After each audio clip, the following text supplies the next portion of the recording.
কোথায় এমবাপ্পে, কোথায় দেমবেলে, কোথায় ওলিসে। ফ্রান্সকে রীতিমতো আউটপ্লেড করে ১৬ বছর পর দ্বিতীয়বারের মতো ফাইনালে স্পেন। যুক্তরাষ্ট্রের ডালাস স্টেডিয়ামের ফ্রান্স ছিল বড়ই অচেনা, আর স্পেন যেন ছড়িয়ে দিল বিস্ফোরণ। ২০১০ বিশ্বকাপের সেই স্বপ্নছোঁয়া মুহূর্ত আবারও হাজির হওয়ার পথে। এক্সপেরিয়েন্সড এমবাপ্পে আর ইয়াংস্টার লামিনের লড়াইয়ে ১৯ বছরের তরুণের জয় দেখল বিশ্ব। ফ্রান্সকে ২-০ গোলে হারিয়ে সোনালি ট্রফির খুব কাছে স্পেন। শুরু থেকেই ছিল আক্রমণ পাল্টা আক্রমণের চেষ্টা। চাপে ফেলার সুযোগে যেন স্পেন কিছুটা এগিয়েই ছিল। সব সারপ্রাইজ কি এক ম্যাচের জন্যই রেখে দিয়েছিল স্পেন? একেবারে ২০ মিনিটের মাথায় লামিন ইয়ামাল ফাউলের শিকার। লুকাস দিনিয়ে বুঝতেই পারলেন না। ইয়ামালও যেন কিছুটা চালাকি করলেন, সামনে এগিয়ে এসে অনেকটা বলের উপর ঝাঁপিয়ে পড়লেন, আর ওদিকে দিনিয়ে না দেখেই শট নেন, যা বলে নয় আঘাত করল ইয়ামালকে। রেফরির বাঁশি, পেনাল্টি পেয়ে যায় স্পেন। ভুল করেননি মিকেল ওয়ারজাবাল, ১-০ গোলে এগিয়ে যায় লা রোহা।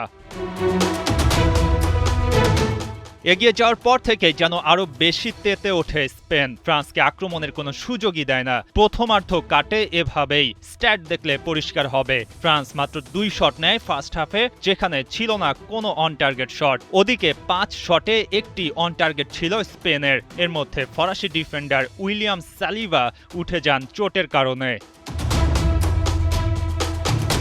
খুব অচেনা এক ফ্রান্সের দেখা মিলল। সেকেন্ড হাফে রাবিওর উঠে যান, মাঠে নামেন মানু কোনে। কিছুক্ষণ বাদে ব্র্যাডলি বারকোলার পরিবর্তে নামলেন দেজিরে দুয়ে। কিন্তু কিছুতেই কিছু হয়নি। ৫৮ মিনিটে আরও বিপদ এসে মাথা ঠেকালো ফ্রান্সের কাছে।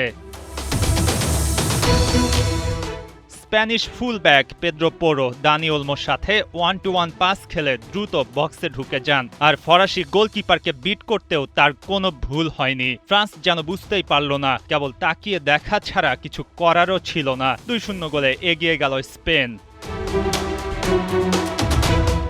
দুর্দান্ত ফুটবল খেলেই সেমিফাইনালে এসেছিল ফ্রান্স, কিন্তু সেমিতে কি দেখালো অনেকের কাছেই এক বড় প্রশ্ন হয়ে থাকবে। পুরো মাঠে এমবাপ্পে দেমবেলেরা তেমন কোনো সুযোগ তৈরি করতে পারেননি, বরং স্পেন আরও বেশি ফুঁসে উঠতে চেয়েছে বারবার।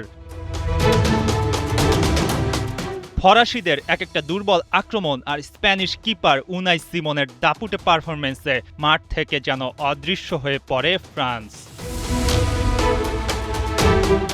শেষ পর্যন্ত ম্যাচটি ২-০ গোলে জিতে নেয় স্পেন, আর ফ্রান্সের ঝুলিতে হতাশার হার। স্পেন বড় দাবিদার তো ছিল বটেই, সেই দাবি তারা পূরণ করল। ২ বারের বিশ্ব চ্যাম্পিয়ন ফ্রান্সের বিদায়, আর এদিকে ২ বারের বিশ্ব চ্যাম্পিয়ন হওয়ার পথে স্পেন। ডালাস স্টেডিয়াম সাক্ষী হয়ে রইল স্পেনের দুর্দান্ত ফুটবলে এক ভয়ঙ্কর ফ্রান্সকে উড়িয়ে দেওয়ার ইতিহাসে। এটা কখনোই না। তাদের যদি ২০১৮ সালের কথা মনে থাকে তাহলে তারা কখনোই এটা চাইবে না। কেন?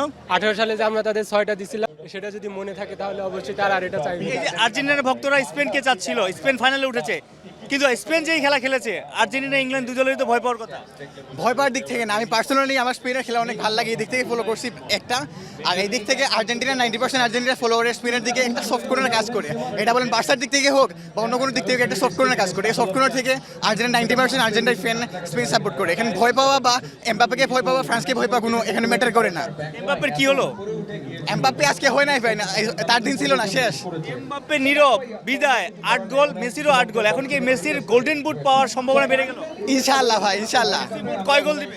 ব্রাজিল তো সেমিফাইনাল নেই, তারপর ব্রাজিলের জার্সি পরে স্পেন ফ্রান্সের খেলা দেখা।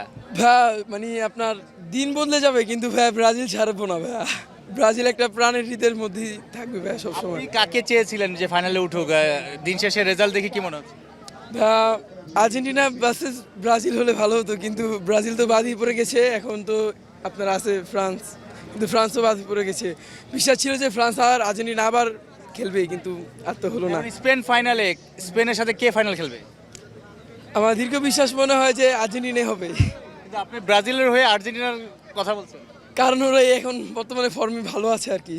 আর্জেন্টিনার ভক্তরা বেশি নাচানাচি করছে, কারণ কি? আমরা চাই না ভাই ফ্রান্স ফাইনালে উঠুক, উঠতে পারে নেই। আমি চাইছি ফ্রান্সে হারিয়ে যাক, আমরা স্পেন লগে ফাইনাল খেলবো। এই যে ২-০ জয়, এই স্পেনকে তো এখন ভয় পাওয়ার কথা আর্জেন্টিনা ইংল্যান্ড দুই দলেরই। আমরা কারো ভয় পাই না ভাই, কেন? আমরা শেষ পর্যন্ত কামব্যাক দিতে পারি। মানে এত কনফিডেন্ট কিভাবে যে ইংল্যান্ডকে আর্জেন্টিনা হারাবে? আছে একটাই মেসি, আর কিছু লাগে না ভাই। মেসি কামব্যাক দিতে পারে, গোলও করতে পারে। এমবাপ্পে বিদায়, মেসিরও 8 গোল, এমবাপ্পেরও 8 গোল। মেসির গোল্ডেন বুট পাওয়ার সম্ভাবনা এখন বেড়ে গেল কিনা? মেসি গোল্ডেন বুট পাইবো ভাই, এটা শিওর। কেন? আমি কনফিডেন্ট ভাই এটার প্রতি। মেসি ফাইনাল খেলবে এটা শিওর ভাই। কয় গোল হবে মেসি? মেসির গোল হবে ভাই 10টা। 9 থেকে 10টা। ফ্রান্সের কি হলো? ফ্রান্স আজকে ডিফেন্সিভ খেলা নষ্ট করছে ভাই। মেসির বিদায়ী ম্যাচ নাকি আরো একবার বিশ্বকাপ জয়ের পথে এগিয়ে যাওয়া? মেসি এমবাপ্পে সেরাদের সেরা হবার যুদ্ধটা কি ফাইনাল পর্যন্ত যাচ্ছে? ইংল্যান্ড কি পারবে 1966 সালের পর আবারও ফাইনালে উঠতে? এমন নানা প্রশ্ন এখন সেমিফাইনালে দুই ম্যাচকে ঘিরে চরম উত্তাপ ছড়াচ্ছে। 2003 সালে বার্সেলোনার হয়ে প্রথম ম্যাচে নেমেছিলেন ডান উইং থেকে ড্রিবল করে কাটিং ইনসাইড। সেই ছেলেটা এখন আটলান্টায় ইংল্যান্ডের বিপক্ষে সেমিফাইনালে নামছেন 47% সময় হেঁটে। তবুও তিনি মাঠের সেরা। মেসির গল্পটা শুধু গোলের গল্প নয়, এটা একটা মানুষের কতবার নিজেকে নতুন করে তৈরি করতে পারেন তার ইতিহাস। এই বিশ্বকাপে 8 গোল 3 অ্যাসিস্ট, 33টি শট নিয়েছেন, 21টা চান্স তৈরি করেছেন, দুটো মিলিয়ে 54। 1986-তে মারাদোনার পর সর্বোচ্চ। কিন্তু 90 মিনিট গড়ে মাত্র 8.2 কিলোমিটার দৌড়েছেন। আর্জেন্টিনার সব আউটফিল্ড প্লেয়ারের মধ্যে সবচেয়ে কম। ম্যাচ প্রতি স্প্রিন্ট 2.7টি, 4 বছর আগে ছিল 5.3। কম দৌড়, বেশি গোল, এটাই মেসির সর্বশেষ সংস্করণ। রূপান্তরটা বুঝতে হলে পেছন থেকে শুরু করতে হবে।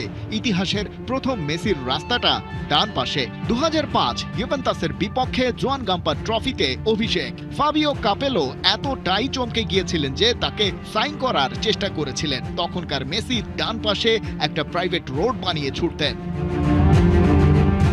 LM10-এর দ্বিতীয় ভার্সন ফলস নাম্বার 9, 2 মে 2009 সান্তিয়াগো বার্নাবু। গার্দিওলা তাকে রাইট উইং থেকে সরিয়ে স্ট্রাইকারের পজিশন দিলেন, কিন্তু ট্রেডিশনাল স্ট্রাইকার নয়। নির্দেশ ছিল নামো, বল পাও, সিদ্ধান্ত নাও। ইতো ডানে, এনরি বায়ে। মাদ্রিদ 6-2 গোলে হারলো। মেসি যখন লাইনের মাঝে নামতেন, মাদ্রিদের সেন্টার ব্যাকরা দুটো ভুলের একটা বেছে নিতে বাধ্য হতেন। ফলো করো আর পেছনে ফাঁকা রাখো, অথবা দাঁড়িয়ে থাকো, তাকে স্পেস দাও। দুই উপায়ের একটাও কাজে আসেনি। 2011 থেকে 2013-তে 69 লা লিগা ম্যাচে 96 গোল। মেসির 3 নম্বর ভার্সন দ্য ইঞ্জিনিয়ার। দল থেকে জাভি বিদায় নিলেন 2015-তে, ইনিয়েস্তা 2018-য়। মেসির দায়িত্ব বাড়ল। বলা হলো, তোমাকে জাভি, ইনিয়েস্তা এবং স্কোরার সব হতে হবে বার্সেলোনায়। প্রিয় ক্লাবের জন্য আর্জেন্টাইন নাম্বার 10 নিজেকে আরেকবার বদলালেন। গোল কমলো, অ্যাসিস্ট বাড়লো। পিএসজিতে প্রথম সিজনে 11 গোল 15 অ্যাসিস্ট। ক্যারিয়ারে প্রথমবার গোলের চেয়ে বেশি অ্যাসিস্ট। একজন স্কোরার হঠাৎ ইনিয়েস্তা হয়ে গেলেন। এক আর্জেন্টাইন বিশ্লেষক বলেছিলেন কথাটা। বিশ্বকাপের প্রথম সেমিফাইনালে ফ্রান্সকে 2-0 গোলে হারালো স্পেন।